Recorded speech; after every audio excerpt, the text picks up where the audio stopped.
Ju përshëndes, mirë se erdhët. Takohemi edhe këtë të bashk, do të trajtojmë çështjet pra tregun e pasurive të paluajtshme, kryesisht qirat, por edhe le të themi kostot që nevojiten për të bler kosto, fatura, vlera për të bler një apartament në kryeqytet dhe jo vetëm, edhe në rreth pa diskutim. Por fokusi do të jetë tek qirat, duke qenë se ka njohur po ashtu një rritje, veçanërisht në vitet e fundit, duke parë këtë në raport me të ardhurat. Ka qenë referuese për këtë temë, për ta diskutuar dhe për ta sjellë në vëmendje në emision ditën e sotme, një raport i fundit i Numbeus që krahason pikërisht pra vend në peshore, le themi, këtë raport ndërmjet nivelit të ardhurave dhe nga ana tjetër qirat, se sa të përballueshme janë ato. Kam kënaqësinë që të kem në studio zotin Gjergj Caca, arkitekt, përshëndetje, mirë se erdhët. Kënaqësi që jeni me ne, dhe Elton Çana, ekspert i pasurive të paluajtshme. Përshëndetje, mirë se erdhët. Dua ti shohim ato çfarë unë komunikova në fakt, pra raportin ndërmjet qiras dhe nivelit të ardhurave, duke e parë pak në vendet e Bashkimit Evropian dhe jo vetëm, për të kuptuar se si është në këto vende ky raport. Duket që nuk është një raport, le të themi, fort i përballueshëm dhe që të paktën duke i parë shifrat në këtë mënyrë tregon që rëndon jo pak qiraja mujore në buxhetin e një familje. Nëse shohim, Gjeneva, Frankfurti, këto janë qytetet. Në fakt, Luksemburg, Zyri, Vjena, Berlini, kanë një raport deri diku të përballueshëm, që varion nga 29 deri në 40%, por ndërkohë nëse shkojmë në zonat, le të themi, më të nxehta si Lisbona, që është në krye të listës, Stambolli, Moska, ky raport shkon nga 78, 102%, 116%. Pra, gjithmonë në raport me të ardhurat. Si e shikoni këtë konfigurim? Në raport me, po themi, e para, ju uroj një muaj të mbarë dhe po themi faleminderit për ftesën. E dyta është që të futemi tek, e para raporti është jo vetëm i Numbeus, po dhe i Deutsche Bank, që gjithashtu i shton kredibilitetin, po themi, të dhënave. Dhe tjetra është që flitet për të ardhurat, po themi për qirat, në bazë të ardhurat të një page. Po. Nuk është për 2 paga ose 3 paga, do me thënë është një pagë. Dhe flitet për qendrat e qyteteve. Do me thënë, po të shohim te raporti, flitet për qendrat e qyteteve. Po, ta shfaqim her pas here regjia, sepse do të jetë referuar. Edhe të, do me thënë, të japim një imazh sa më të saktë për publikun, dhe po të shikojmë qytete si Gjenova, Frankfurti, Luksemburgu e tjerë, që janë nga vend, po themi nga edhe qytetet, ose që ka një numër të madh të personave mbi mesataren, po themi nga të ardhurat, është një lloj e përballueshme, do me thënë është gati 30% ose 1/3 e pagës mujore të një personi. Kështu që për një familje që janë 2 persona ose një çiftëri, normalisht, është e ndjeshme, por jo, po themi, fatale ose ti shpenzoj, po themi, përqindje më të madhe. Ndërkohë kur kalojmë në Lisbonë dhe në Stamboll, Stambolli dihet shumë mirë që Turqia e parë punës ka një lloj regresi edhe një lloj zhvlerësimi të monedhës vendase, inflacion të madh. Do të thënë ka mbi 4-5 vjet që po e vuan këtë gjë dhe po tenton të rimëkëmbet, kështu që normalisht do ketë edhe efekte të tilla. Për Lisbonën, Në fakt, duke mbetur pak te Turqia, edhe një raport i publikuar së fundmi vën në dukje që sektori i ndërtimit vjon që të ketë një peshë të rëndësishme në rritjen ekonomike, ndërkohë që janë të kurrur sektor më produktiv, siç është sektori e të tjera, do me thënë, është turizmi dhe ndërtimi që japin një peshë jemi në të njëjtën linjë neve me Turqinë, për Lisbonën, vetëm diçka se desha ta mbaroj për Lisbonën dhe pastaj të bëj dhe lidhjen me Tiranën dhe me qytetet, po themi, bregdetare në këtë rast, ose qytetet që janë me peshë, sepse ka qytete që në Shqipëri pothuajse janë abandonuar dhe qirat janë ulur, do me thënë ka kaluar në të kundërtën asaj që Tirana po shkon. Por dhe Lisbona është, po themi, si një xhepe i Europës, dihet Portugalia potenciali i saj në Europë, por vetëm ka një gjë pozitive që nuk është patjetër e rëndësishme nëse ti jeton në Portugali të jetosh në Lisbonë ose në qendër të saj. sepse vende pune dhe të gjitha, sidomos edhe në Frankfurt këto diskutohet, nuk diskutohet që mblidhet gjithë potenciali, pa tjetër që kryeqyteti do marri potencialin, po themi, të një shteti, por në Shqipëri gjithë, po themi, gati 90% e gjithçka që prodhohet, e vendeve të punës, e shkollimit, e jetesës bëhet në Tiranë. Kështu që fluksi, do me thënë, çdo gjë që ne diskutojmë dhe bashkë kemi diskutuar shumë herë që kemi marrë Tiranën si shembull për të shpjeguar gjithë fenomenin, sepse në Tiranë ndodh shumica e eventeve. Kështu që kurse në shtete si Gjermania nuk ndodh në Frankfurt çdo gjë. Do me thënë, Frankfurti është një nga disa qytetet që janë, po themi, atraksione dhe qendra prodhimi për Gjermaninë. Gjithsesi, për të kthyer te Tirana vetëm 2 sekonda dhe te Bregdeti, Tirana po vuan një mbi çmim të asaj që ofron. Për të disa herë unë e kam thënë dhe në studio të tjera, po sidomos te ju se keni bërë analizë disa herë për punën e qirave dhe punën e pasurive të paluajtshme, që në Tiranë ka një mos logjik tregu, mos përputhje të kërkesës me ofertën, dhe është dhe një, po themi, një masivitet që në një pjesë të madhe, për mua unë e kam thënë është një lloj lobimi, që bëhet për të rritur artificialisht si çmimet e shitjeve dhe çmimet e qirave. Ka të paktën që kur ne kemi diskutuar bashkë vjet, besoj e mban mend, që të kam thënë që ka filluar që në maj të 2024 që shitjet, se patjetër që me shitjet lidhet dhe qiraja, lidhen të gjitha, do të thotë tregu kërkesa, ka një stagnacion. Dhe pas një viti e gjysmë po tentohet që do me thënë të pranohet kjo gjë. Por kush janë aktorët më me peshë? Janë ndërtimi, ose po themi sipërmarrësit e ndërtimit, janë dhe sipërmarrësit që i menaxhojnë për shitje ose dhe me qira, që është real estate-i. Dhe real estate-i në Shqipëri luan një rol shumë të rëndësishëm dhe ka luajtur. Tani unë këtu nuk përfshi as Airbnb të turizmit, sepse janë biznes dhe normalisht për mua nuk përbën treg, po themi një apartament i dhënë për biznes, por këtu po flasim për banesa që kërkojnë njerëzit për të jetuar. Do me thënë, kur ti e je për biznes, patjetër që do ketë luhatje, do ketë... Në atë që përmende, pra fakti që çfarë ka rritur vlerën e banesave sot në treg, qoftë në momentin kur blien, qoftë në momentin kur jepet me qira, ndikojnë banesat, pra hyrjet e dhëna përmes Airbnb, sepse në jo pak raste blihen, pra ndikojnë tek rritja e kërkesës sot për të blerë, sepse shfrytëzohen për qëllime fitimi duke i dhënë në platformat Airbnb ose Booking.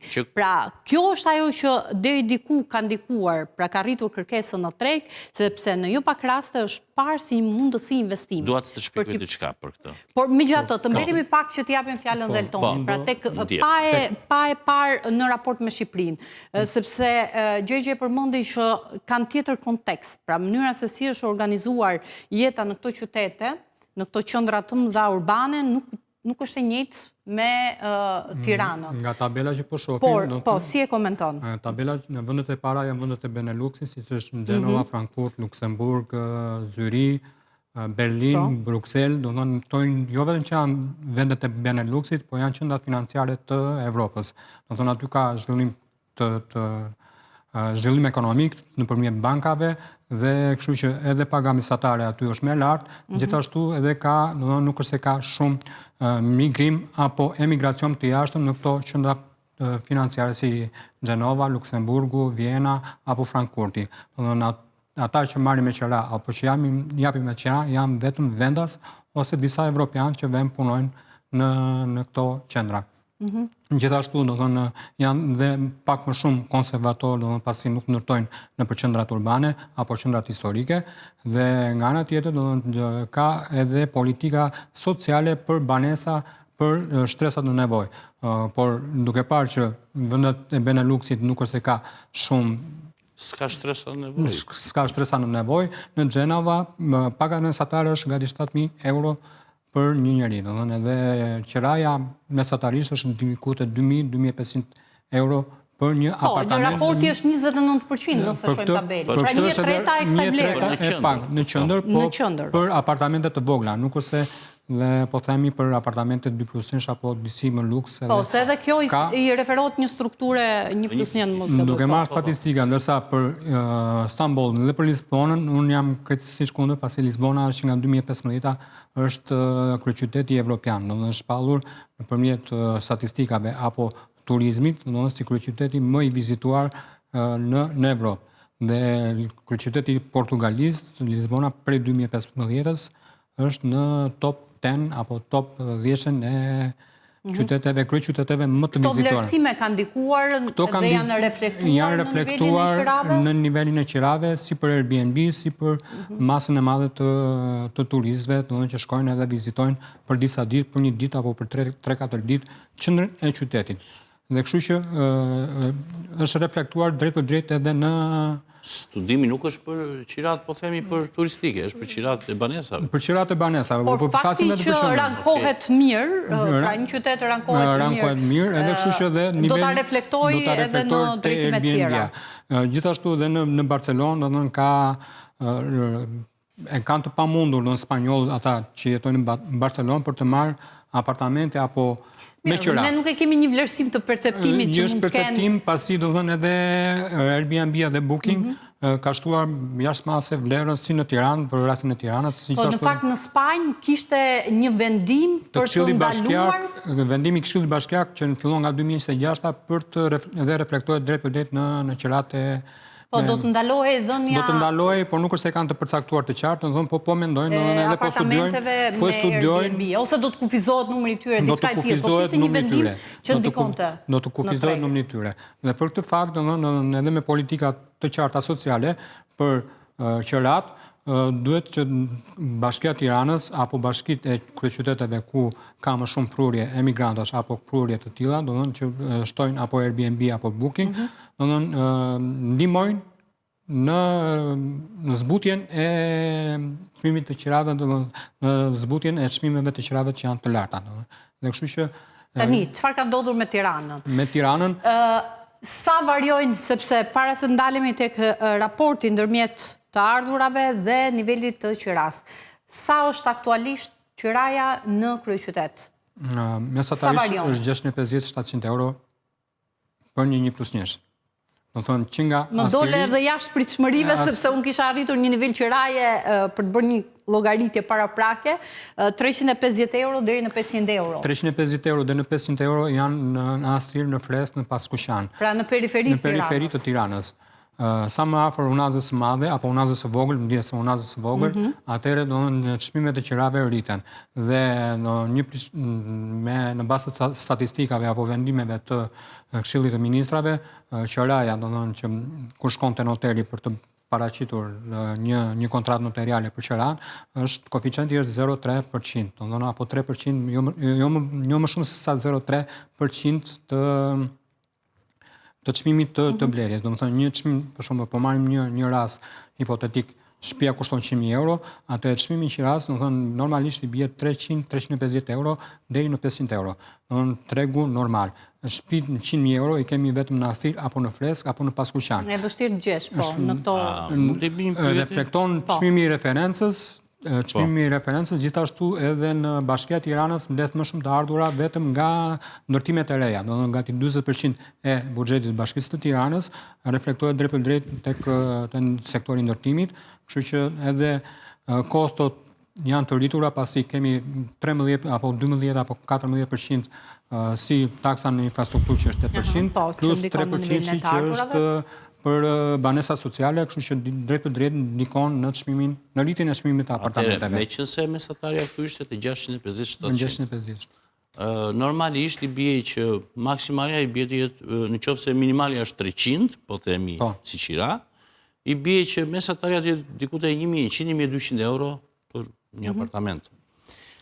Normalisht ju thatë që në Lisbonë është rritur kjo kërkesë, se në Barcelonë pastaj është diskutim tjetër që po i zbojnë turistët sepse janë bingopur nga turistët, por po të shohim në Lisbonë, paga mesatare është diku te 1.700 euro dhe kemi 116%. Do me thënë, i bie që meqense Lisbona e ka këtë kërkesë që ne nuk kemi arritur akoma atë numër turistësh, po themi patjetër që dhe nivelin e kanë të lartë, do me thënë si justifikohet kjo gjë, se për mua nuk ka logjik ekonomike që një vend që tashmë po tenton, ose se Lisbona jo, po Barcelona që po themi janë të njëjtat shkallë kërkese sot, po themi për turizmin, Barcelona po tenton t'i zboj, Lisbona po arrin atë pikun dhe po ngopet, ndoshta për 3-4 vjet ose 5 vjet, arrin atë pikun e, po themi... Ka arritur pikun. Po, gjithsesi do shtydhet sa të vinë majtë të hundës, po themi që ka kërkes nga turistët dhe është 1.800 euro, po i quaj maksimal, kurse në Tiranë, këtë në Tiranë me të tilla, me 2.000 euro, po s'po marrim atë pjesën, me thënë si mund të ketë logjik që gjithë Shqipëria, po themi, i kapëm 10 milion turist, plus minus nuk ka rëndësi. Ta 10 milion turist për një, po themi, metropolë si Barcelona, ose Lisbona, ose Madridi e Parisi... Janë turist ditor. Si janë as ditor. Do me thënë, Parisi mund të ketë... Përveç kësaj, unë duhet të shoja në se Portugalia... Tani, kush ishte thelbi? Thelbi ishte që ne kemi një rritje të pajustifikuar. Si e ndjek logjika nga mbrapa. Se në momentin që ti ke 10 milion turist në ditë, ose në 2 ditë, ose në javë të quajmë, dhe ti ke gjithë vitin, si mund të jetë kërkesa e njëjtë edhe pretendimi se Airbnb-a, sa do të justifikojmë, sa do të ashtu, nuk e rrit kaq shumë qiran kërkesën. Nuk mund të kesh sot kena astir me 1.200 euro qira. Ndikon të qiraja, nuk është e rrit, por ndikon. Gjithashtu, doja të shtoja, të Portugalia, pas krizës financiare të 2008-ës, ajo hapi politika për të thithur sa më shumë jo vetëm qytetarë evropian, po edhe jashtë Evropës, duke ullur taksat për pensionistët italian, dhe kjo ka ndikuar, do të thonë që kush ka, po e them, para, ose kush është afër pensionin, shkon edhe blen një apartament apo një shtëpi dhe jeton normalisht në Portugali. Dhe kjo ka ndikuar edhe në rritjen e çmimit të qirave, sepse rritje kërkesë. Por problemi politika incentivuese, ndërmarra kanë ndërvite. Ne ofrojmë pjesë e Vlorës dhe kështu ka të njëjtën logjikë. Shumë pensionistë italianë të tjerë, madje së fundmi një taksixhi italian që do të dilte në pension më ka pyetur që ku mund të marr për të kaluar pensionin, por ideja nuk është kjo. Ideja është që pse rritet, sepse këtë s'po jam në shpjegim matematik. Ka dhe shumë jo evropian, shtetas amerikan, që bilet kanë filluar edhe këtu në Shqipëri, që jetojnë me digital marketing apo me punë remote. Po, nomadët. Nomadët digital. Dhe, po, që gjitha këto pjesës apo puzzle ndikojnë tek çmimi i qiras në për zonat urbane. Për punën e Tiranës apo për pjesën e Tiranës, çmimi i qirave është reflektuar në të njëjtën vijnë lineare, do të thonë nëpërmjet rritjes së çmimit për metër katror të një apartamenti. Pra rritja e çmimit për metër katror për blerjen e një apartamenti ka sjell rrjedhimisht grafiku është i njëjtë. Dhe tjetra do të thonë që shumë shqiptar mundohen do të thonë që të investojnë dhe kur e japin apartamenti me qira, do të thonë investimi është goxha i kushtueshëm. Oren ditë, një kënd, një televizor, një diçka tjetër, do të thonë edhe ka rritur edhe... është në dukje ose i thënë? Jo, të vërtet nuk është. Unë po e shoh në treg, do të thonë që cilësia e investimit është goxha e lartë.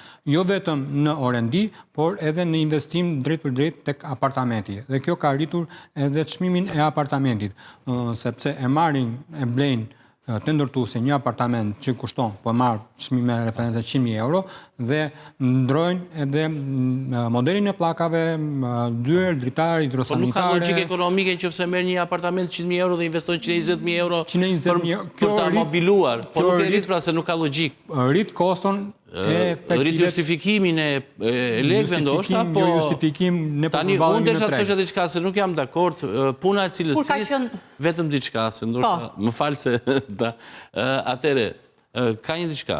Në Tiranë ke shpreh tipike që është e mobiluar kur banja është e kompletuar ose tualeti është i kompletuar me pajisje, i quajnë me ajër të kondicionuar kur ka vetëm një kondicioner dhe mund të ketë 3 dhoma, 3 ambiente, ke Airbnb më është dashur të shoh së fundi me Airbnb që i quanin me kondicionim dhe ishte vetëm te salloni ose te kuzhina, dhe ndërkohë dhomat nuk kishin. Do të thënë, ka një diçka, koncepti jon i shërbimit është në nivele shumë të këqija për mua, në atë që ofrojmë dhe atë që kërkojmë. Do të thënë, për atë që marrim mbrapsh, me atë kemi diskutuar në studio, ne nuk flasim mesataren për vila ose gjëra luksi. Me flasim për mesatarin që është e përballueshme, që është në treg, sepse dikush, unë nëse kam një hotel luksi, unë mund ta kem te 2.000 euro natën, nuk më kushtozon gjë. Por po flasim për atë që është në përgjithësi. Dhe niveli i shërbimit për mua që ne ofrojmë është shumë i ulët në krahasim me atë që kërkojmë që të paguhet. Për nivelin e shërbimit apo për përpos kësaj pjese, se sa investojnë edhe që duan që këto parat hedhura, le të themi, në momentin që ata investojnë për një apartament edhe investojnë në plotësimin e tij, pra me kushtet, edhe këto janë kushte minimale, janë kushte bazike, nëse ato garantojnë qoftë pjesën e kuzhinës, qoftë hidrosanitareve, e kështu me radhë, por nuk justifikojnë atë çfarë ka ndodhur sot në treg, pra edhe në tregun, kryesisht tregun e qirave. Kur ka nisur të ndihet kjo val rritje në gjykimin tënd? Pra, sa kohë ka që tregu 2024 ka sjell rritje të çmimit fundi të qirave? 2023 dhe gjatë gjithë vitin 2024 ka edhe filluar. Tjetra, sepse ne themi që çmimi i qirave, pra sot një apartament, edhe këto bëhet fjalë për një strukturë 1+1? 1+1.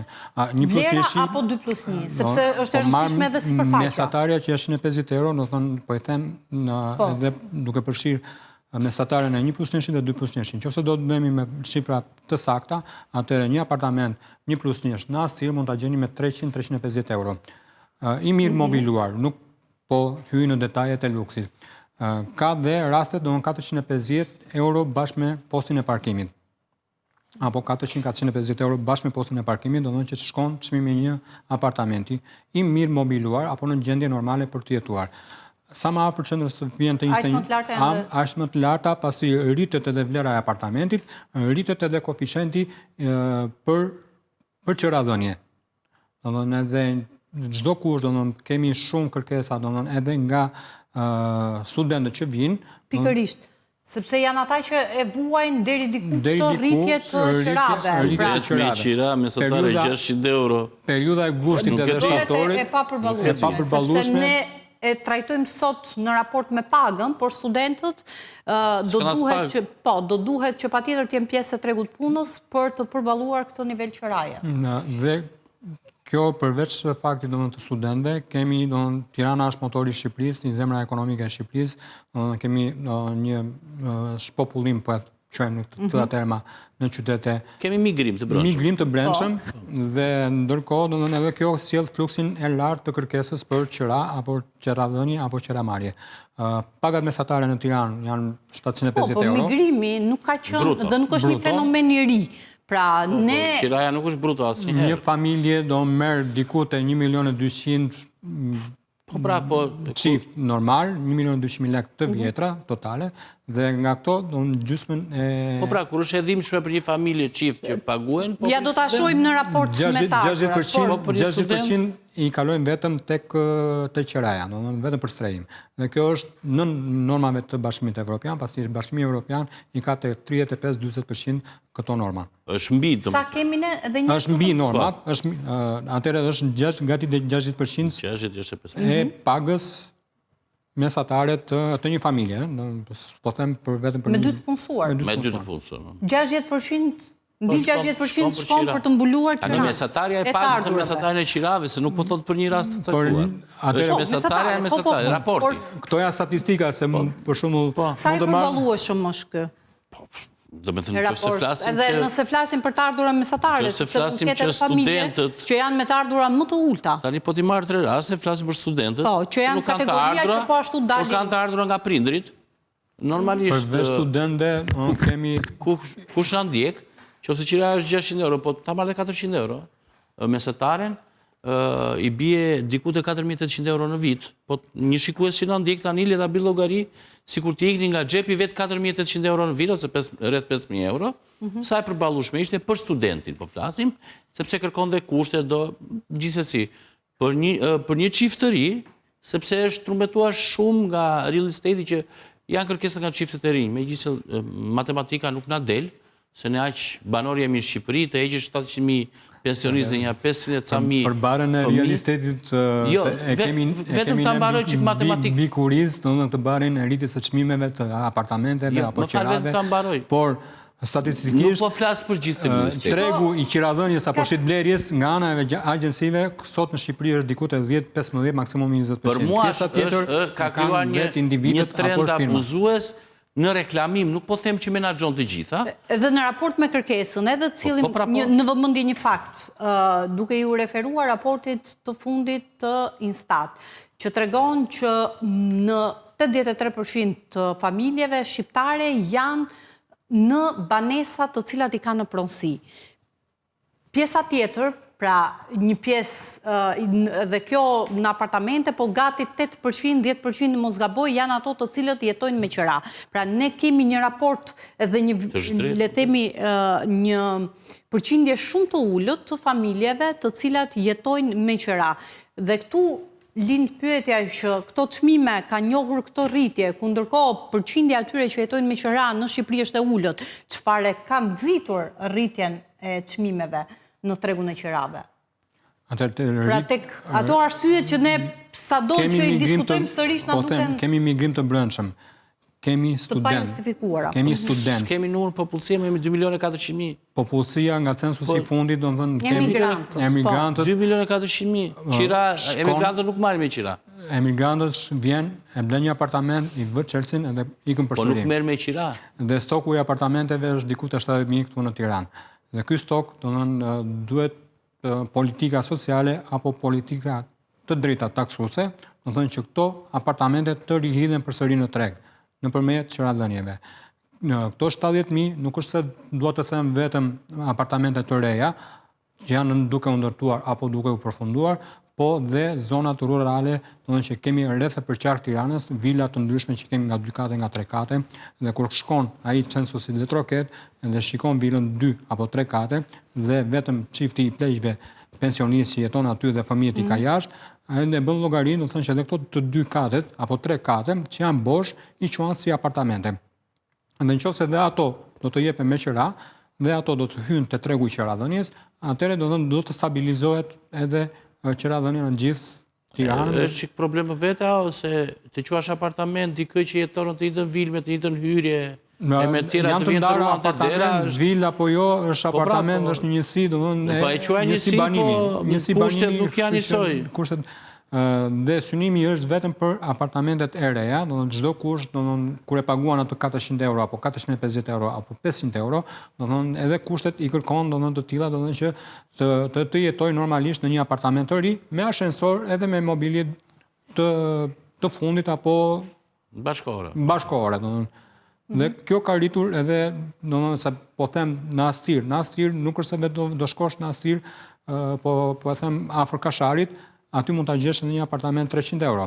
Mund të gjesh edhe një vilë 250 euro. Po, 1500 euro, pastaj për të çuar fëmijën në shkollë, për të kohë.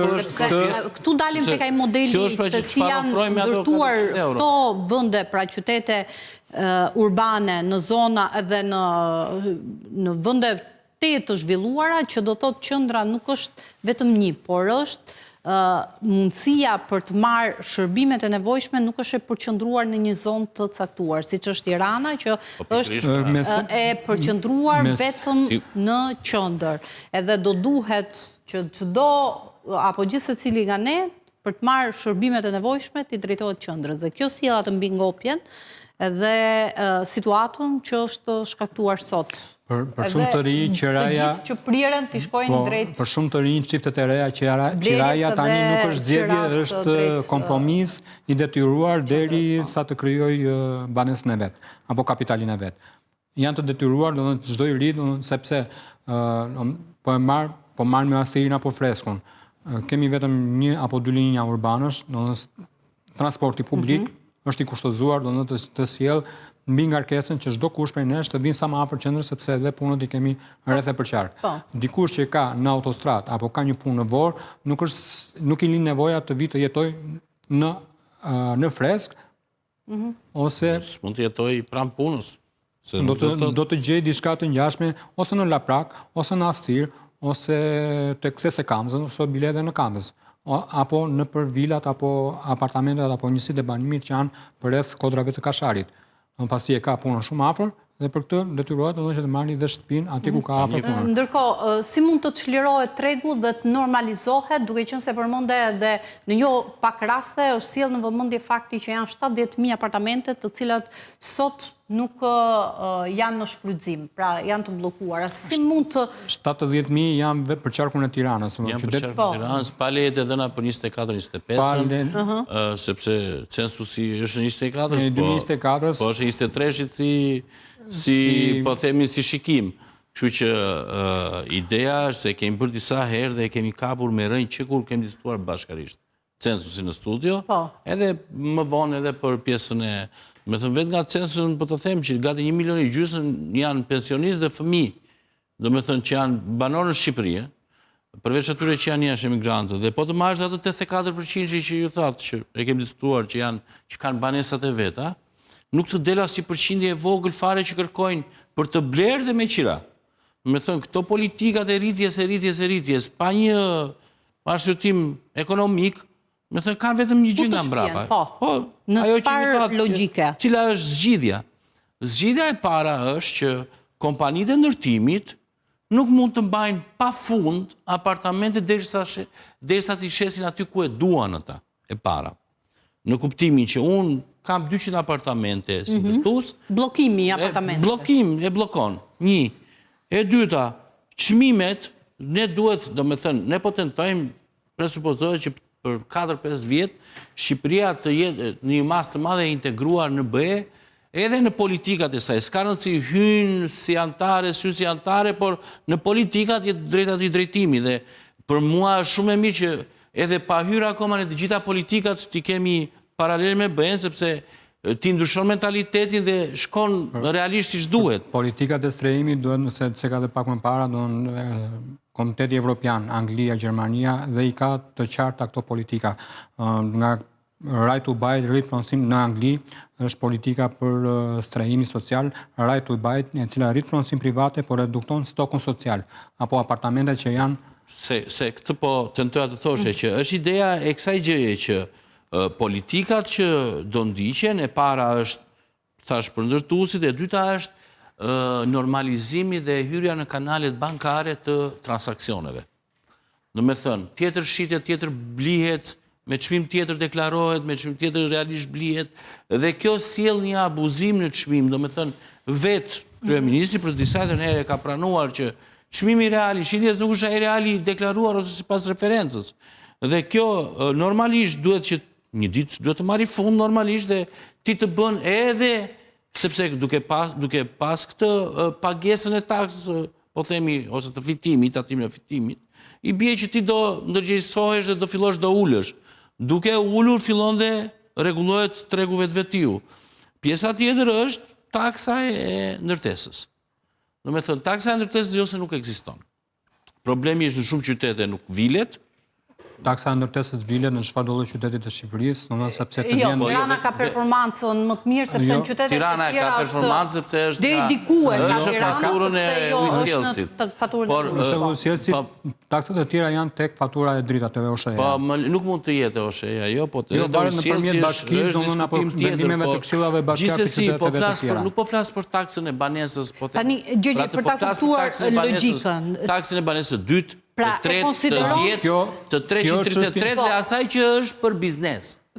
Do me thënë, po të shikosh të Airbnb-t, të gjithë vën një taks qyteti që askush nuk e paguan. Është thjesht fshehje e çmimit për të dhënë një çmim të ulët, po ma një kohë. Tek ne, sepse jashtë ne paguajmë. Po jashtë e paguan dhe ai e paguan.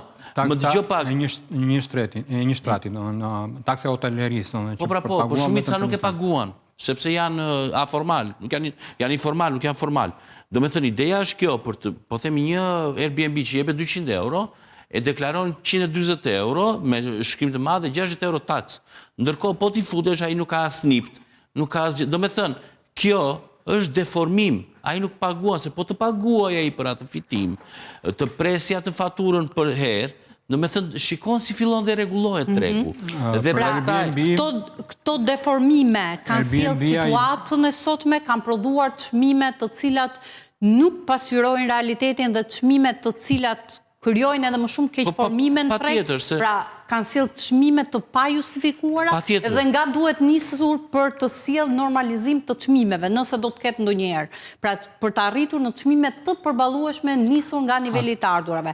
Sot paga mesatare është 770 euro, pra për vitin 2024 ka qenë 770 euro, ndërkohë që për sektorin publik mund të jetë diku 830 euro, por megjithatë është ky nivel page. Në raport me qerat shkojnë gati më shumë se 60% përmendje Eltoni, por shkon edhe më tepër, pra është gati një pagë që shkon për të mbuluar shpenzimet për qeran. Dhe këto janë vetëm një aspekt. Kjo do të thotë që bara për një familje rëndohet duke qenë, nëse flasim gjithmonë për studentët, çiftet e reja, e bën të papërballueshme mbulimin e kësaj kosto. Edhe për këto nivele paga, sepse mund të ketë nga ato, le të themi, qytetarë të cilët paguhen më pak se sa paga mesatare. Paga mesatare. Shiko, edhe një diçka tjetër, formalizimi, sepse gjithë to që unë thash ishin hyn te formalizimi. Pra janë aspektet të cilat nëse shikohen, pra nëse monitorohen, vlerësohen, si që duhet dhe merren masa, mund të ndihmojnë në formalizim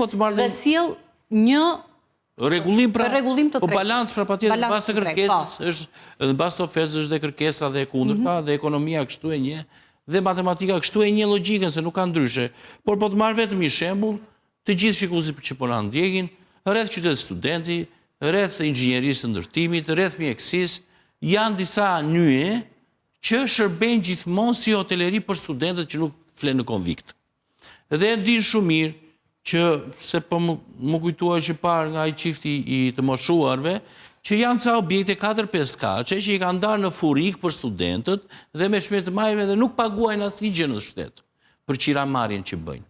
Dhe e din shumë mirë në Tiranë që po të shkosh te rruga Budi e të tjera me radhë siç janë, do me thënë janë këto shtëpitë ndara në 700 forma të ndryshme, pa asnjë cilësi, por që çmimi shkon kacafiu dhe nuk paguajnë asnjë gjë në shtet. Ky është aformalizim dhe ky deformon tregun në atë zonë, sepse unë nëse kam një apartament që është me cilësi të mirë dhe e shoh që te apartamenti që jepni ju e mbani 300 euro, pse mos ta mbaj dhe unë 350? Dhe krijon edhe është ajo, po themi, mendësia e përbashkët që ti ndjek dhe trendin. Normalisht çmimet gjejnë, po themi, barazohen me nevojën, kërkesën dhe ofertën, ose po kemi barazim në dy kurbave, në momentin që trendi ndjek trendin logjik, jo trendin jo formal. Në të qyteti studenti, aktualisht sot që flasim, kemi apartamente apo në shtëpi private, 2 kaçe, 3 kaçe, që jepen me 200 euro, me 250 euro, apo 25.000 lek, apo 30.000 lek të reja. Dhe është një apartament diku të 30-40 metra katror, do me kuzhinë po e marrim shumë. Po 30-40 metra katror nuk quhet do me kuzhinë, po garsonier. 50 metra katror maksimumi dhe i gjenë me 25.000 lek apo me 30.000 lek të reja, do 300 euro, po e marrim me euro, mos të ngatrohemi.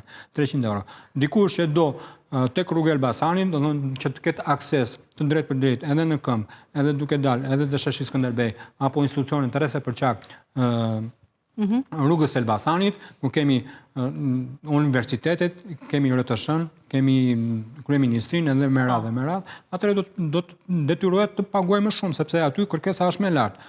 Çdo kush që do sa më afër shkollave publike, institucioneve publike, atëre do të paguaj dhe kur shkon edhe merr atë apartament, ai është i vetëdijshëm dhe e ka atë aftësim paguese, pasi e ka të përballueshme, domethënë që për një vit dhe nuk ka zgjidhje, tani një student për çfarë ai s'ka do shkon. I vetëdijshme, një student i mjekësisë, nuk po flas student. Konvikte, po studentët janë. Nuk po flas për studentët. Në këto zona që unë përmenda janë studentët ata që përbëjnë tregun. Ka dhe njerëz që punojnë rreth e përçarë. Pra, por ky argument, pra nëse nuk se duhet të mbroj vetëm ata që japin me qira. Unë jam edhe në krahun atyre që marrin me qira, domethënë pasi jam ndërmjetës i pasurive të palueshme dhe kur shkoj dhe prezantoj me një pronë, atëherë i shpjegoj dhe atij që i jep me qira, domethënë kushtet apo pritshmëritë e tregut edhe se sa mund të jepet. Nëse një qiradhënës